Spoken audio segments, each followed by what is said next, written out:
तो हर हर महादेव एवरीवन।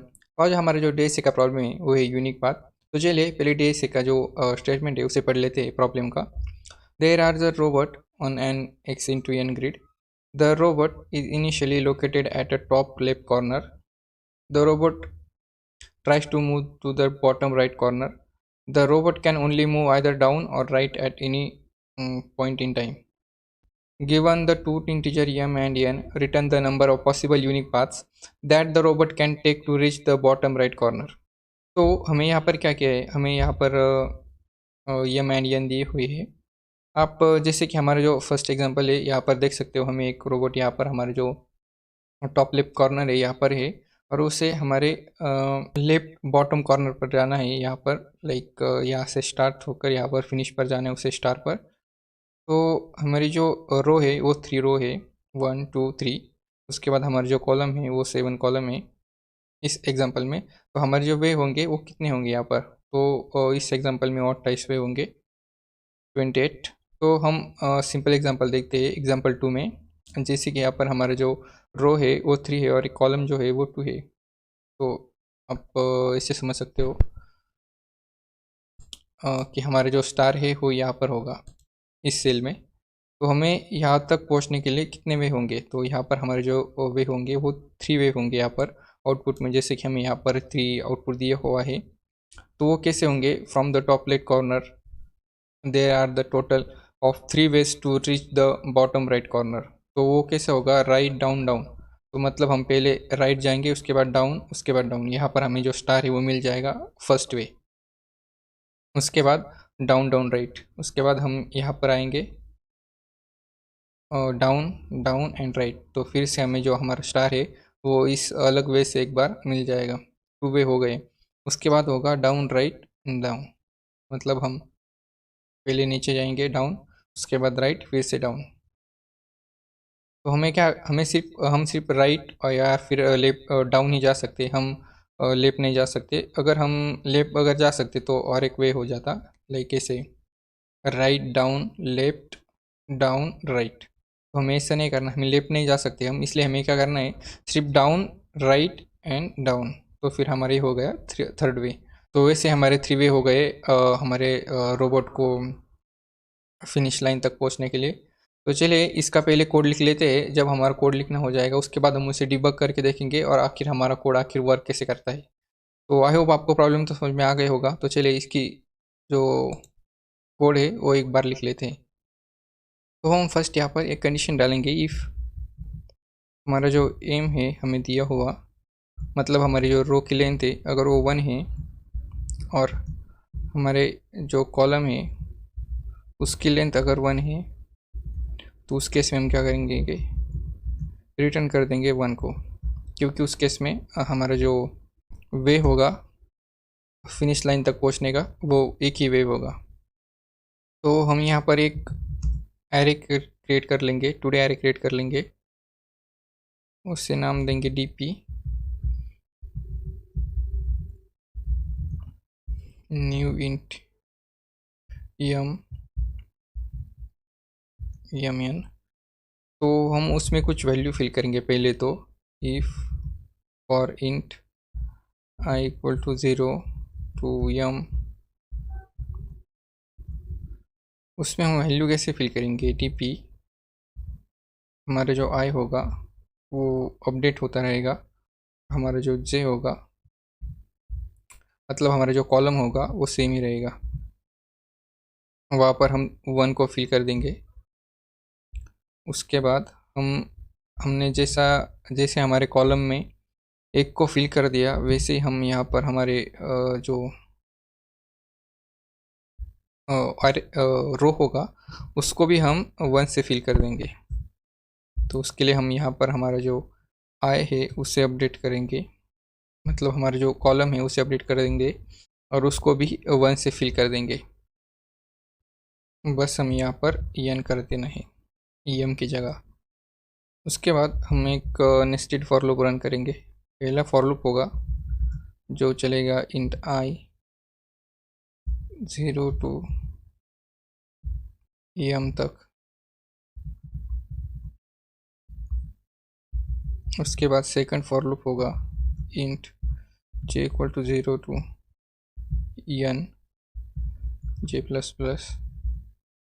और यहाँ पर हम क्या करेंगे, हमारा जो dp है उसकी जो बची हुई जो सेल है उनको भी फिल कर देंगे। तो उसके लिए हम क्या करेंगे, हमारा जो i और j है उसको कर देंगे like dp i minus 1 plus 2 dp i j minus 1। तो हमें यहाँ पर हमने j को यहाँ पर मिस कर दिया, यहाँ पर हमें j को रिटर्न करना है।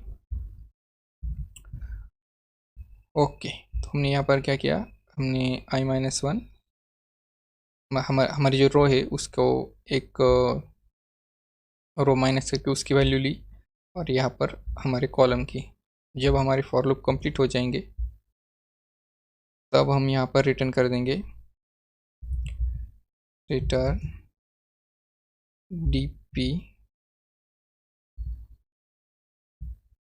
हमारा m माइनस 1 और n माइनस 1। मतलब हमारा जो कॉर्नर होगा उस वक्त उसमें जो वैल्यू होगी उस वैल्यू को हम यहाँ पर प्रिंट कर देंगे। हाँ, तो हमने यहाँ पर एक मिस्टेक कर दी। हमें जो सेकंड हमारा जो नेस्टेड लूप है इसे हमें 1 से स्टार्ट करना है और j को भी 1 से स्टार्ट करना है, क्योंकि हमने यहाँ पर क्या किया, हमने एक बार उसे फिल कर दिया है 1 से।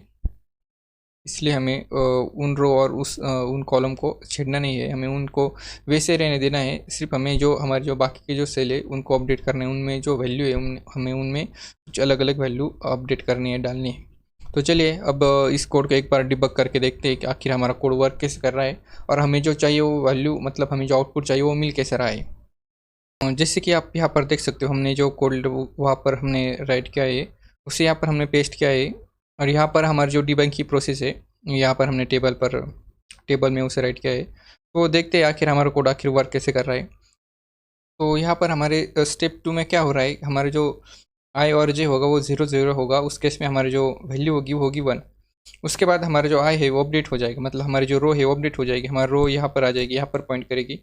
मतलब हमारी i मतलब 1 1,2 1,0, मतलब हमारा जो कॉलम होगा वो 0 होगा और हमारी जो रो होगी वो होगी 1 इंडेक्स पर। तो वो उसमें हम क्या ऐड कर देंगे, उसमें हम 1 को ऐड कर देंगे। उसके बाद हमारा जो i होगा वो अपडेट हो जाएगा, वो हो जाएगा 2।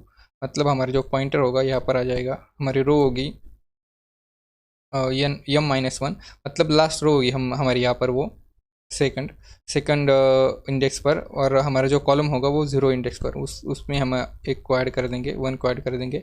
उसके बाद हमारा जो फर्स्ट फॉर लूप है ब्रेक हो जाएगा। उसके बाद हम हमारे सेकंड फॉर लूप में आ जाएंगे। उसके बाद हम यहाँ पर क्या करेंगे, हमारा जो डीपी है, हमारे जो मतलब रो होगी उसे हम एक ही रहने देंगे यहाँ पर ऐसे, और हमारा जो जे होगा उसे यहाँ से आइटरेट करते रहेंगे, 1 2 ऐसे आइटरेट करेंगे। हम कॉलम से आइटरेट करेंगे इस फॉर लूप में। तो फर्स्ट केस में तो हमारा जो जे भी 0 होगा और हमारा जो आई है वो भी 0 होगा, तो उस केस में हमने यहाँ पर 1 को ऐड कर दिया। उसके बाद हमारा जो जे है वो अपडेट हो गया, मतलब हमारा जो रो होगा वो 0 ही रहेगा, मतलब पर हमारा जो जे होगा अपडेट होकर वो आ जाएगा 1 इंडेक्स 1 पर आ जाएगा, मतलब यहाँ पर मतलब 0,1।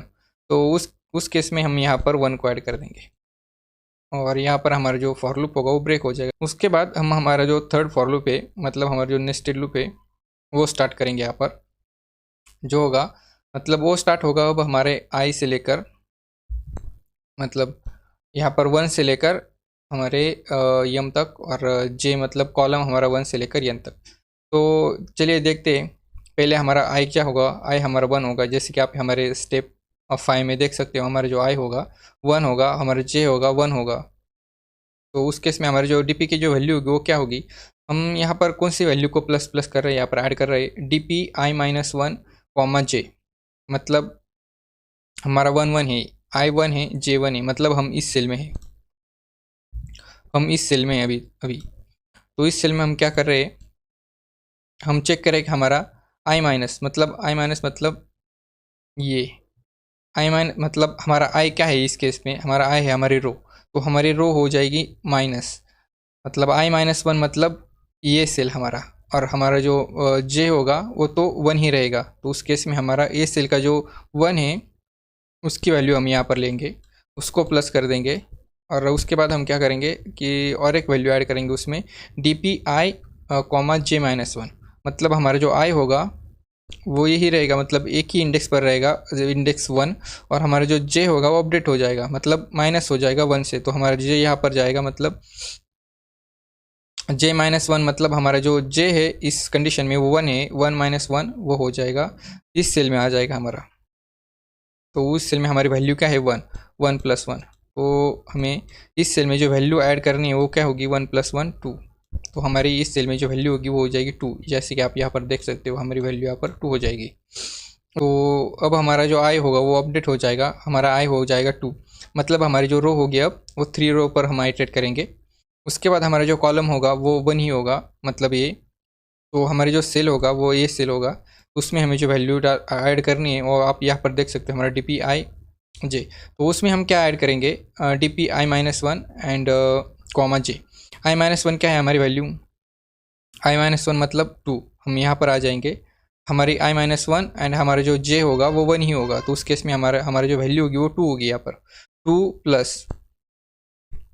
प्लस यहाँ पर हम क्या करेंगे प्लस ऐड करेंगे, उसके बाद DPI कॉमा J-1, मतलब हमारा जो आई होगा वो आई जैसा ही वैसा ही रहेगा, मतलब हम इस थर्ड रो में ही रहेंगे, पर हमारे जो जे होगा वो -1 हो जाएगा, -1 मतलब इस केस में आ जाएंगे हम, इस केस में हमारा जो वैल्यू है वो 1 है, तो हमारे जो इक्वल टू जो हो जाएगा 2+1 = 3, मतलब हमें यहाँ पर क्या वैल्यू मिलेगी 3, और उसके बाद हमारे जो फॉर लूप है यहाँ पर ब्रेक हो जाएगा, क्योंकि हमारी जो यम की जो वैल्यू है वो हमें यहाँ पर मिल जाएगी, और यहाँ पर हमारा फॉर लूप ब्रेक हो जाएगा, और यहाँ पर हम रिटर्न कर देंगे हमारे DPM-1 और EN-1 की वैल्यू, मतलब 3, तो हमें यहाँ पर जो वे चाहिए थे वो यहाँ पर मिल गए 3।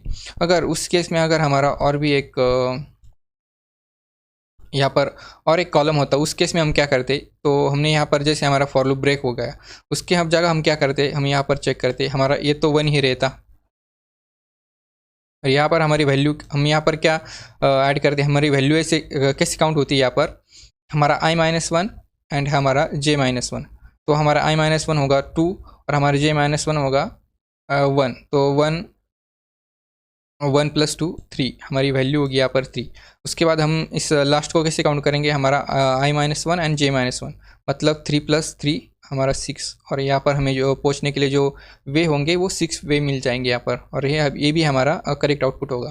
तो ऐसे हम कैलकुलेट करते हैं कि हमें कितने वे लगेंगे यहाँ तक पहुँचने के लिए, लेफ्ट बॉटम कॉर्नर तक पहुँचने के लिए। तो आई होप आपको ये अच्छे समझ में आ गया होगा। तो चलिए एक बार हम कोड को रन करके देखते हैं कि हमारा कोड में कुछ एरर आते हैं या नहीं। तो हमारे जो टेस्ट केसेस है वो तो पास हो चुके हैं, अब इसे सबमिट करके देखते हैं। तो हमारा कोड सबमिट हो चुका है। तो मिलते हैं अगले वीडियो में। हरे कृष्णा।